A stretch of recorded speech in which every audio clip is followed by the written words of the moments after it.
Mr. President, thank you for the opportunity. Good to see you. It's good to see you again. Yeah. Let's start with politics, of course. Mitt Romney is about to have the biggest political stage of his life at the Republican National Convention. What do you expect to hear from him, and how do you plan to counter it when you speak at your convention just a week later? Well, I suspect that we'll hear at the Republican Convention what we've been seeing in the millions of dollars worth of ads that have been running all throughout the country, and they basically have one message, which is the economy is not where it should be, and it's Obama's fault. And there will be variations on that theme. But I think when voters step back, what they're going to be looking at is who can move us forward. And we all understand that we just went through the worst recession and the worst financial crisis since the Great Depression. People understand the millions of jobs that were lost before I took office, the 800,000 jobs that we lost the month I was sworn in, and they recognize that we've started to see some progress. 4.5 million new jobs created in the private sector, 500,000 manufacturing jobs saving the auto industry, but they also understand we've got to do more. And so the question is, what's the recipe for long-term sustained economic growth?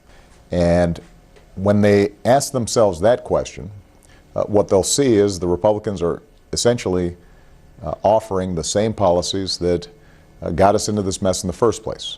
Mitt Romney is proposing a $5 trillion tax cut that disproportionately goes to the wealthiest Americans. And he will pay for that by gutting investments in things like education, infrastructure, basic science and research, voucherizing Medicare, all to provide an average of $250,000 worth of tax breaks to people making $3 million a year or more. And when you combine that with rolling back regulations that we put in place for reining in Wall Street, making sure we don't go through the same kind of financial crisis we went through, when you look at Governor Romney's proposal to roll back the Affordable Care Act, which would actually mean millions of young people who no longer have coverage, who now do because they can stay on their parents' plan, or seniors having to pay more for the prescription drugs, they're going to be pretty skeptical of that argument.